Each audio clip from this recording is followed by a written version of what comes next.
We did. Yes. This is a painting of a silver basin that apparently they had in their house for a long time. In the end, and now it's at the Ashmolean.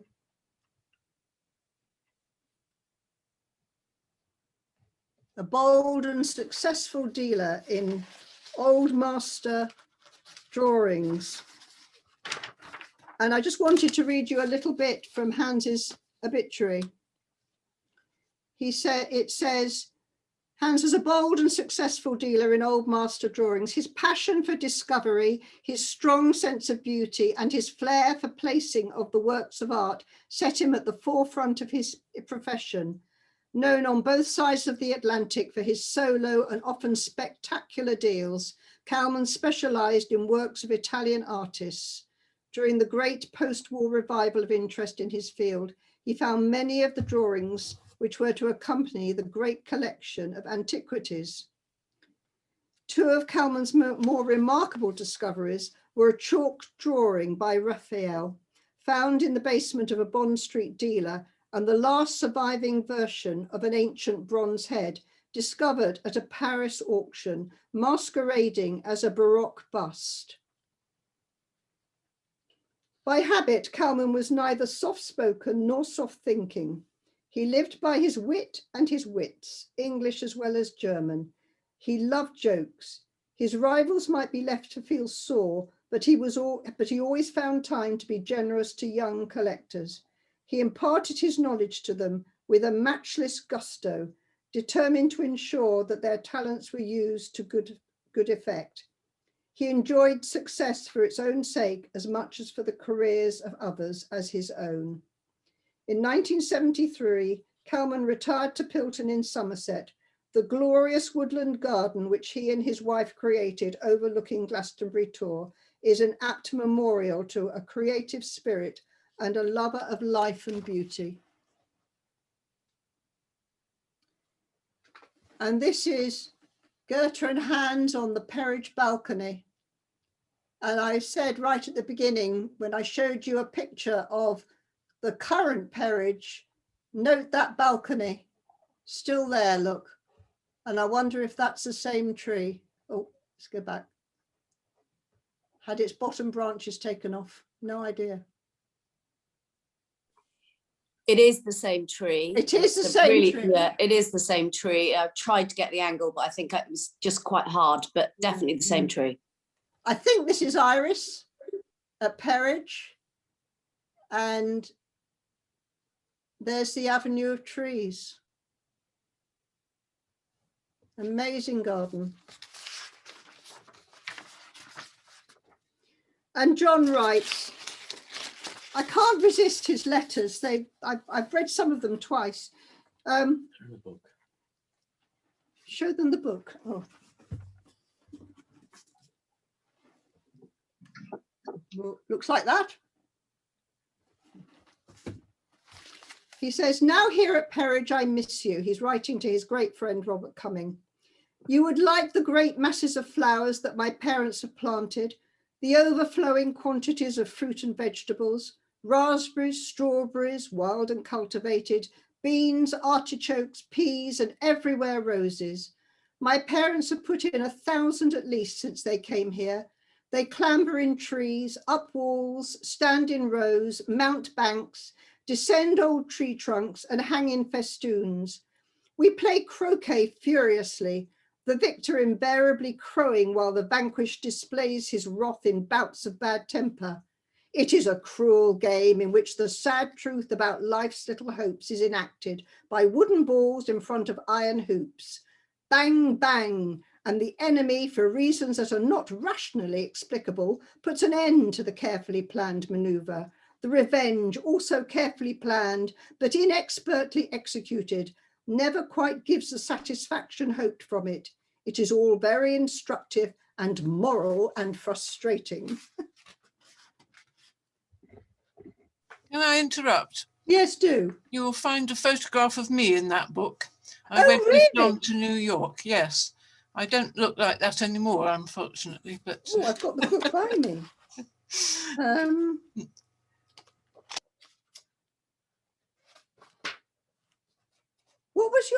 it got your married name in? No, my name I've always worked under is Ingalls, Elizabeth Ingalls. And there's a picture of me with John in New York, Right. talking to an author and a publisher. Oh, I know Maureen, that. Yes, Maureen, I did allude to this in one of my early emails to you. oh, yes. Got it. Right. Oh, That, we've lost the that is picture. not how I look these days. Sadly, we could say that about all of us. I suppose we can. Anyway. So these are pictures that Louise sent me of the gardens now. She sent me many more. It was difficult to know what to choose, but they're looking spectacular.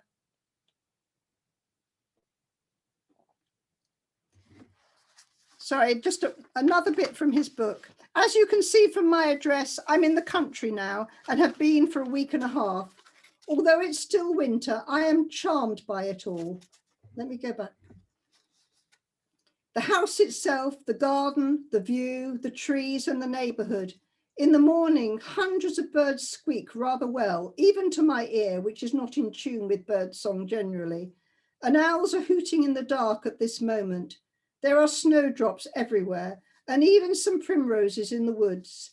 In the glass houses, a gardener plants pots, and the under gardener, a hefty lad from the army with a very handsome face, turns brown, dark clods.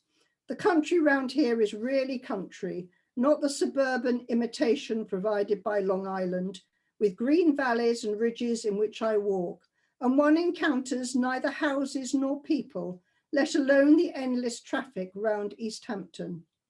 Wells, of course, has a very fine cathedral, and Bath is an overwhelmingly grand city.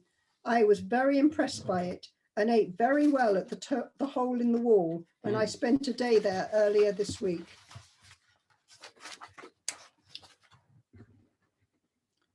Anyway, that was John writing.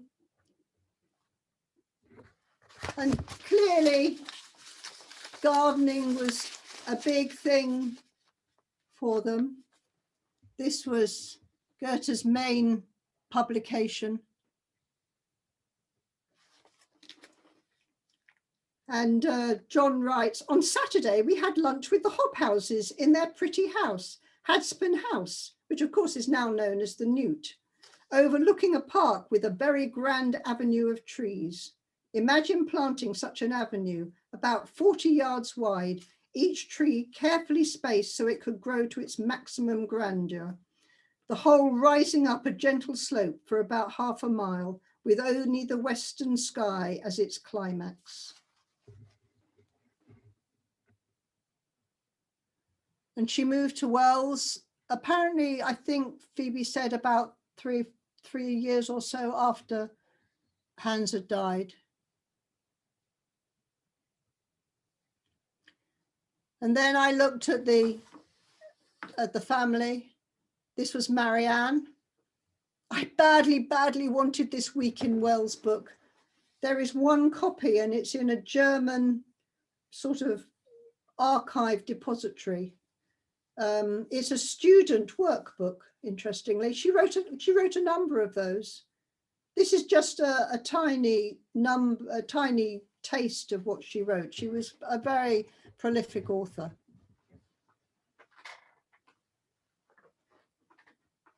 Iris, the next one down. Quite a lot of photos of Iris. This is Iris and John, and this is in Pilton churchyard. The entrance to the bell tower is round here. We've still got this curve round up to the steps that lead up into Parsons Batch. And I checked, and yes, there they are. They were married in Pilton.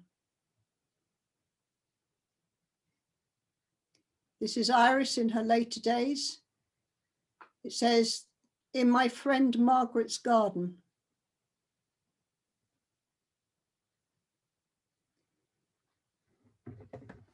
And because I'm that sort of person, I went researching Iris. I was still at this point trying to work out whose photos these were, because we didn't know. And in fact, it's a lovely little bit that I found in a local Oxford newspaper. And the seller on eBay had bought them from an Oxford auction, and I think they are Iris's photos.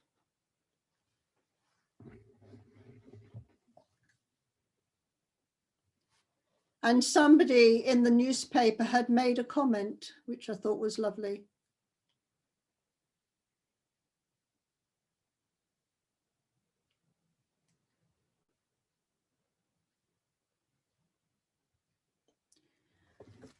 Susan remains much more of a mystery to me. I know she married, I know she divorced. They definitely had Quentin, and I think there were 2 sisters, and I'm not really sure, and I don't have their names. I know a bit about Quentin. Sorry, somebody got their names? Yes. The 2 daughters were called Madeline and Caroline. Madeline and Caroline. Mm. Okay. And I remain friends with Madeline. I see her from time to time. Oh, do you? Yes. And where are they?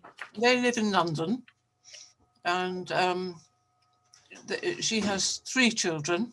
Yes. They seem in very good order. Her husband's name is, oh God, I'm suffering from old age and forgetfulness. Don't worry. Am I right in thinking that the son was Quentin? Yes, that's correct. And he's over in New South Wales? I think so, yes. And I think Caroline is also in Australia. Okay. But Madeline is in London. Oh, okay. So, I could only identify Quentin, and I kept coming up with the fact that there were 2 sisters, but I couldn't get any further as to what their names were. yeah, well, that's who they are. As I say, I'm quite good friends with Madeline. Okay. So.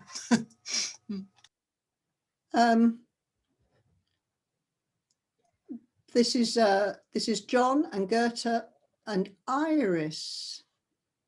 And I find that staggering because she's got her parting on the other side and curly hair. So I think she's been to the hairdressers. Or it could be they got the negative the wrong way around. On the beach. I mean, there's lots and lots of holiday photos. Many of them architectural, but quite a lot with the family in them. So this is John.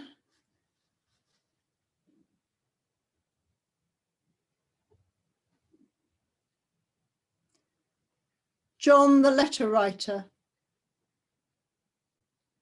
I was quite entranced by his letter writing, I have to say.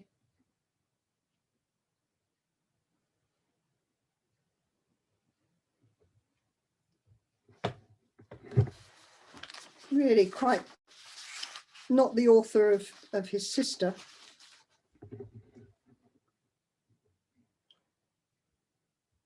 And then I found this this interview with Lawrence King. If we go back, you'll see that it evolved a number of times, and at one point it was Calmann and King.